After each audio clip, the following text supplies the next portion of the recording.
ମାନେ ଏବଂ ଆଶାୟୀ ଶିକ୍ଷକ ଶିକ୍ଷୟିତ୍ରୀ ଏବଂ ସମସ୍ତ ଛାତ୍ରଛାତ୍ରୀମାନଙ୍କୁ ଶୁଭ ସନ୍ଧ୍ୟା।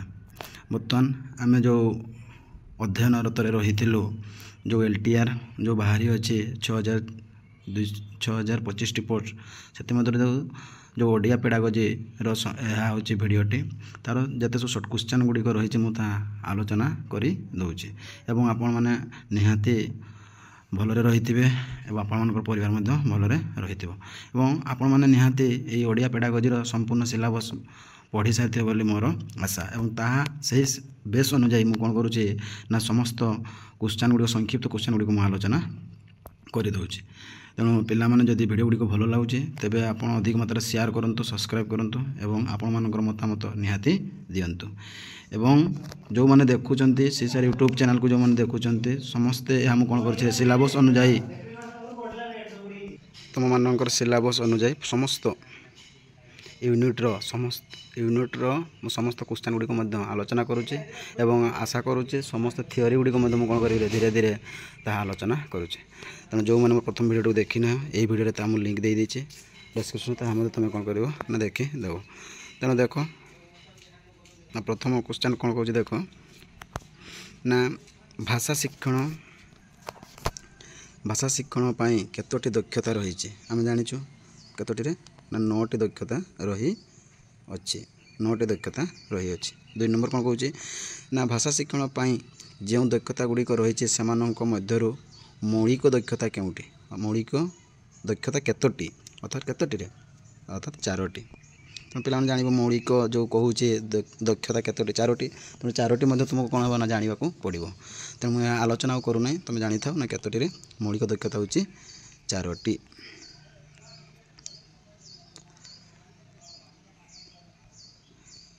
ତାପରେ 3 ନମ୍ବର କ୍ୱେଶ୍ଚନ୍ କ'ଣ କହୁଛି ଦେଖ ନା ଭାଷା ଶିକ୍ଷଣ ପାଇଁ ଦକ୍ଷତା ଗୁଡ଼ିକର କ୍ରମିକତା କେଉଁଠି? କ୍ରମିକତା ହେଉଛି ଶୁଣିବା, କହିବା, ପଢ଼ିବା ଓ ଲେଖିବା। 4 ନମ୍ବର ନା କେଉଁ ଦକ୍ଷତା ଦୁଇଟିର ମାଧ୍ୟମରେ ଭାଷା ଶିକ୍ଷଣର ଅନ୍ୟ 5ଟି ଦକ୍ଷତା ହାସଲ କରିବାକୁ ହୁଏ? କେଉଁ ଦକ୍ଷତା ଦୁଇଟିର ମାଧ୍ୟମରେ ଭାଷା ଶିକ୍ଷଣର ଅନ୍ୟ 5ଟି ଦକ୍ଷତା ହାସଲ କରିବାକୁ ହୁଏ? ନା ପଠନ ଆଉ ଲିଖନ। 5 ନମ୍ବର ନା ଶୁଦ୍ଧ ଭାଷା ଓ ଉନ୍ନତ ଶୈଳୀର ଶିକ୍ଷା ନିମନ୍ତେ କେଉଁ ଦକ୍ଷତା ଆବଶ୍ୟକ? ପଠନ। 6 ନମ୍ବର କ'ଣ କହୁଛି ନା ବୋଧ ଶକ୍ତିର ବିକାଶ ଏବଂ ଜ୍ଞାନ ଲାଭର ଅଭିବୃଦ୍ଧି ପାଇଁ ଯେଉଁ ପଠନ କରାଯାଏ ତାହାକୁ କ'ଣ କୁହାଯାଏ? ନା ତାତ୍ତ୍ୱିକ ପଠନ। ତାପରେ 7 ନମ୍ବର କ'ଣ କହୁଛି ଦେଖ ନା ଶିଶୁର ନିଜର ରୁଚି ଅନୁଯାୟୀ ଅଧିକ ଜାଣିବା ପାଇଁ ଯେଉଁ ପଠନ କରେ ତାହାକୁ କ'ଣ କୁହନ୍ତି? ବ୍ୟାପକ ପଠନ କହିଥାନ୍ତି। ତାପରେ 8 ନମ୍ବର ନା ଶ୍ରେଣୀର ପାଠ୍ୟପୁସ୍ତକ ପଠନ କେଉଁ ପଠନର ଅନ୍ତର୍ଭୁକ୍ତ?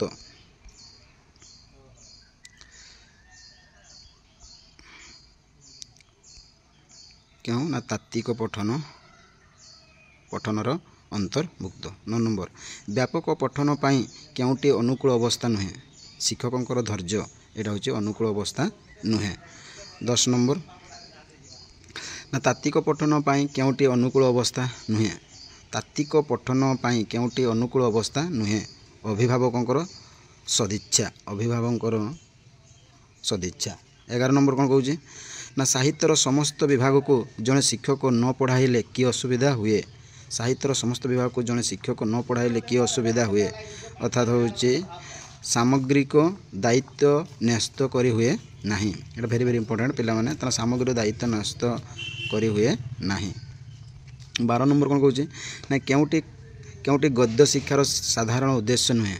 ରସ ଉପଲବ୍ଧି। ଉତ୍ତରଟା କ'ଣ ହେବ? ରସ ଉପଲବ୍ଧି। ତାପରେ 13 ନମ୍ବର କ'ଣ କହୁଛି ଦେଖ ଶିକ୍ଷକଙ୍କ ଆଦର୍ଶ ପଠନ ଶିକ୍ଷାର୍ଥୀମାନଙ୍କର କି ଉପକାର କରେ? ଶିକ୍ଷକଙ୍କର ଆଦର୍ଶ ପଠନ ଶିକ୍ଷାର୍ଥୀଙ୍କର କି ଉପକାର କରେ? ନା ଶିକ୍ଷକଙ୍କର ଆଦର୍ଶ ପଠନକୁ ଶିକ୍ଷାର୍ଥୀ ଅନୁକରଣ କରନ୍ତି। ପିଲାମାନେ ଦେଖ ମୁଁ ସମସ୍ତ ପ୍ରଶ୍ନ ପଢ଼ୁଛି ଏବଂ ତା'ର ଉତ୍ତର କରୁଛି। ଆଉ ଯେଉଁ ରହିଯାଉଛି ସେଗୁଡ଼ିକୁ ମୁଁ ତୁମକୁ ଆଲୋଚନା କରୁନାହିଁ ବା କହୁନାହିଁ, କାହିଁକିନା ଭିଡ଼ିଓ ଗୁଡ଼ିକ ଲମ୍ବା ହେଉଛି। ତୁମେ ଖାଲି ଭିଡ଼ିଓଟିକୁ ଥରେ ଦୁଇଥର ଶୁଣ, ଯାହାଫଳରେ ତୁମମାନେ କ'ଣ ହେବ ନା ମନେ ରହିଯିବ। ଏବଂ 14 ନମ୍ବର କ'ଣ କହୁଛି ଦେଖ ନା ଗଦ୍ୟରେ ନୀରବ ପଠନ କାହିଁକି ଦରକାର ହୁଏ? ନୀରବ ପଠନ କାହିଁକି ଦରକାର ହୁଏ? ନା ନୀରବ ପଠନ ଯୋଗୁଁ ଅଳ୍ପ ସମୟରେ ପିଲା ବିଷୟବସ୍ତୁ ବୁଝିପାରେ। ନୀରବ ପଠନ ଯୋଗୁଁ ଅଳ୍ପ ସମୟରେ ପିଲା ବିଷୟବସ୍ତୁ ବୁଝିପାରେ। 15 ନମ୍ବର ନା ମୂଲ୍ୟାୟନ ସୋପାନରେ କ'ଣ ମୂଲ୍ୟାୟନ କରାଯାଏ? ମୂଲ୍ୟାୟନ ସୋପାନରେ କ'ଣ ମୂଲ୍ୟାୟନ କରାଯାଏ? ନା ଶିକ୍ଷାର୍ଥୀର ଶିକ୍ଷଣ ଉପଲବ୍ଧି କ'ଣ କରାଯାଇଥାଏ? ମୂଲ୍ୟାୟନ କରାଯାଇଥାଏ। 16 ନମ୍ବର ନା ପଦ୍ୟ ଶିକ୍ଷାଦାନ ଗଦ୍ୟ ଶିକ୍ଷାଦାନ ଠାରୁ କେଉଁଥିରେ ଭିନ୍ନ? ଭାବ ଉନ୍ମୋଚନ। ତେଣୁ କ'ଣ ଭାବରେ ଭାବ ଉନ୍ମୋଚନ ହେଉଛି ଭିନ୍ନ। 17 ନମ୍ବର ପଦ୍ୟ ଶିକ୍ଷାଦାନରେ ମୂଲ୍ୟାୟନ ପୂର୍ବରୁ ରସାନୁସାରିଣୀ ଆବୃତ୍ତି ଉପରେ କାହିଁକି ଗୁରୁତ୍ୱ ଦିଆଯାଏ? କାହିଁକି ଗୁରୁତ୍ୱ ଦିଆଯାଏ? ନା ଆବୃତ୍ତି ଦ୍ୱାରା ଶିକ୍ଷାର୍ଥୀ କବିତାର ରସ ଓ ଭାବକୁ ସେ କ'ଣ କଥାରେ ଗ୍ରହଣ କରିଥାଏ, ଗୁରୁତ୍ୱ ଦିଆଯାଇଥାଏ ସେଇଥିପାଇଁ। ତାପରେ ଦେଖ 18 ନମ୍ବର ନା ଅତିରିକ୍ତ ସାହିତ୍ୟ ଶିକ୍ଷାଦାନରେ ଶବ୍ଦାର୍ଥୀକରଣ ଆବଶ୍ୟକ ହୁଏ ନାହିଁ କାହିଁକି? ଅର୍ଥାତ୍ ଅତିରିକ୍ତ ସାହିତ୍ୟ ଶିକ୍ଷାଦାନରେ ଶବ୍ଦାର୍ଥୀକରଣ ଆବଶ୍ୟକ ହୁଏ ନାହିଁ କାହିଁକି? ଉତ୍ତରଟି ହେଉଛି ନା ଆନନ୍ଦ ପ୍ରଦାନ ଓ ମନୋରଞ୍ଜନ ପାଇଁ ଅତିରିକ୍ତ ସାହିତ୍ୟ ପଢ଼ାଯାଏ। ତାପରେ 19 ନମ୍ବର କ'ଣ କହୁଛନ୍ତି ଦେଖିବା ପ୍ରଶ୍ନ ନା ଶିଶୁର ପ୍ରାକ୍ ଲିଖନ କେଉଁଠି ନୁହେଁ? ପ୍ରଥମ ଲିଖନ ଯେଉଁ ପ୍ରାକ୍ ଲିଖନ କେଉଁଠି ନା ଅକ୍ଷର ଶବ୍ଦ ଓ ଲିଖନ। ହସ୍ତାକ୍ଷର ଲିଖନ ପାଇଁ କେଉଁଠି ଦରକାର? ଗୋଲାକାର ଅକ୍ଷର ସମାନ ଉଚ୍ଚତା ଓ ଆକାର ବିଶିଷ୍ଟ ହେବ। ଏଇଟା ହେଉଛି ହସ୍ତାକ୍ଷର ଲିଖନ। ତେଣୁ ପିଲାମାନେ ଏଇଟା ମଧ୍ୟ ଭେରି ଭେରି ଇମ୍ପୋର୍ଟାଣ୍ଟ। 21 ନମ୍ବର ଶିକ୍ଷାର୍ଥୀ ଗୋଟିଏ କବିତା ମନରୁ ଲେଖିବା ଏହା କି ପ୍ରକାର ଲିଖନ? ସୃଜନାତ୍ମକ। ଏହା ମଧ୍ୟ ପିଲାମାନେ ଏହା ମଧ୍ୟ ଭେରି ଭେରି ଇମ୍ପୋର୍ଟାଣ୍ଟ। କ'ଣ ହେଉଛି? ସୃଜନାତ୍ମକ ଲିଖନ। 22 ନମ୍ବର କେଉଁଟି ବର୍ଣ୍ଣ ଶୁଦ୍ଧିର କାରଣ ନୁହେଁ? ସୁନ୍ଦର ଅକ୍ଷରରେ ଲେଖିବା। ଏଇଟା ହେଉଛି ବର୍ଣ୍ଣ ଶୁଦ୍ଧିର କାରଣ ହୋଇନଥାଏ।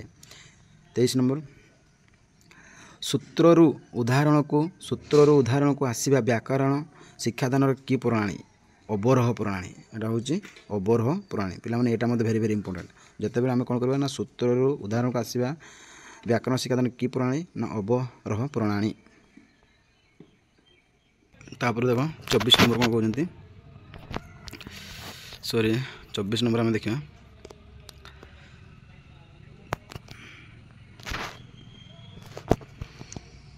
24 ନମ୍ବର କ'ଣ କହୁଛନ୍ତି ନା ସମନ୍ୱିତ ପାଠ୍ୟପୁସ୍ତକ କ'ଣ? ସମନ୍ୱିତ ପାଠ୍ୟପୁସ୍ତକ କ'ଣ ର ଅର୍ଥ ହେଉଛି ଏକାଧିକ ବିଷୟ ସୁସଜ୍ଜିତ କରି ମନଛୁଆଁ ଢଙ୍ଗରେ ଗୋଟିଏ ପୁସ୍ତକରେ ସନ୍ନିବେଶିତ କରିବା ହେଉଛି ସମନ୍ୱିତ ପାଠ୍ୟପୁସ୍ତକର ଅଟେ ବା ପାଠ୍ୟପୁସ୍ତକ ଅଟେ। ତାପରେ 25 ନମ୍ବର ଆମ ଓଡ଼ିଶାରେ କେଉଁ ଶ୍ରେଣୀର ପୁସ୍ତକ ସମନ୍ୱିତ ପାଠ୍ୟପୁସ୍ତକ? ଏଇଟା ମଧ୍ୟ ପିଲାମାନେ ଭେରି ଭେରି ଇମ୍ପୋର୍ଟାଣ୍ଟ। କେଉଁଟାରେ? ଏକମ ଓ ଦ୍ୱିତୀୟ ଉଭୟ। ତାପରେ ସମନ୍ୱିତ ପାଠ୍ୟପୁସ୍ତକକୁ ନୂଆ କରି ପାଠ ଆରମ୍ଭ କରିଥିବା ପିଲାମାନେ ପସନ୍ଦ କରନ୍ତି କାହିଁକି?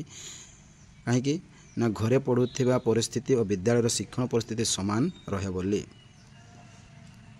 27 ନମ୍ବର ନା ସମନ୍ୱିତ ପାଠ୍ୟପୁସ୍ତକରେ କେଉଁ କାର୍ଯ୍ୟଟି ନଥାଏ? ମୁଖସ୍ଥୀକରଣ। କ'ଣରେ? ମୁଖସ୍ଥୀକରଣ ନଥାଏ। ବହୁଭାଷୀ ଶିକ୍ଷାଦାନ କାହାକୁ କହନ୍ତି? ନା ବିଭିନ୍ନ ଭାଷାର ପିଲା ଥିଲେ ସେମାନଙ୍କ ଘର ଭାଷାରେ ଶିକ୍ଷାଦାନ ହେଉଛି ବହୁଭାଷୀ ଶିକ୍ଷାଦାନ ତାକୁ କହିଥାନ୍ତି। 29 ଆଦିବାସୀ ପିଲାମାନଙ୍କ ପାଇଁ ଏବେ କି ବ୍ୟବସ୍ଥା କରାଯାଇଛି? ଇଏ ମଧ୍ୟ ଭେରି ଭେରି ଇମ୍ପୋର୍ଟାଣ୍ଟ। ଆଦିବାସୀ ପିଲାମାନଙ୍କ ପାଇଁ ଏବେ କି ବ୍ୟବସ୍ଥା କରାଯାଇଛି? ସେମାନେ ନିଜ ଘର ଭାଷାରେ ପଢ଼ିବେ। 30 ନମ୍ବର ସଂଖ୍ୟାଲଘୁ ଭାଷା ସମ୍ପ୍ରଦାୟ ପାଇଁ ଘର ଭାଷାରେ ଶିକ୍ଷା ଦେବା ପାଇଁ ସମ୍ବିଧାନର କେଉଁ ଧାରାରେ ଅଛି? 350A। ତାପରେ ଦେଖ 30 ନମ୍ବର ନା ଶିକ୍ଷା ବିଷୟ ଯୁଗ୍ମ ତାଲିକାରେ ଅନ୍ତର୍ଭୁକ୍ତ କେଉଁ ମସିହାରୁ ହୋଇଅଛି? ଏଇଟା ମଧ୍ୟ ପିଲାମାନେ ନିହାତି ମନେ ରଖ। 1977 ମସିହାରେ ଏହା ଅନ୍ତର୍ଭୁକ୍ତ କରାଯାଇଅଛି। ତାପରେ କେତେ ଗଲା? 31 31। ତାପରେ ଦେଖ 32 କ'ଣ କହୁଛି ନା ନିମ୍ନୋକ୍ତ ମଧ୍ୟରୁ କେଉଁଟି ବହୁଭାଷୀ ଶିକ୍ଷାର୍ଥୀମାନଙ୍କ ପାଖରେ ଦେଖାଯାଏ ନାହିଁ? କମ୍ କଥନ ଦକ୍ଷତା ପାଖରେ ଦେଖାଯାଏ ନାହିଁ। ତେଣୁ ଏଇ ଥିଲା ଆପଣମାନଙ୍କର 32ଟି କ୍ୱେଶ୍ଚନ୍। ତାହା ମଧ୍ୟ ମୁଁ କ'ଣ କଲି ସମ୍ପୂର୍ଣ୍ଣ ଭାବରେ ଆଲୋଚନା କରିଦେଲି। ଏଇଭଳି ଆପଣମାନଙ୍କୁ ଗୋଟିଏ ପରେ ଗୋଟିଏ ଭିଡ଼ିଓ ମୁଁ କ'ଣ କରିବି ସିଲାବସ୍ ଅନୁସାରେ କ୍ୱେଶ୍ଚନ୍ ଗୁଡ଼ିକୁ ଆଲୋଚନା କରିଦେଉଛି। ଯଦି ଭଲ ଲାଗୁଛି ନିହାତି ସେୟାର କର, ସବସ୍କ୍ରାଇବ୍ କର, ଲାଇକ୍ କର ଏବଂ ଆପଣମାନଙ୍କର ମତାମତ ଦିଅ, ଯାହାଫଳରେ ମୁଁ ଆଉ କିଛି କ'ଣ କରିବାକୁ ନୂଆ ପ୍ରୟାସ କରିବି। ରହୁଛି। ଜୟ ଜଗନ୍ନାଥ।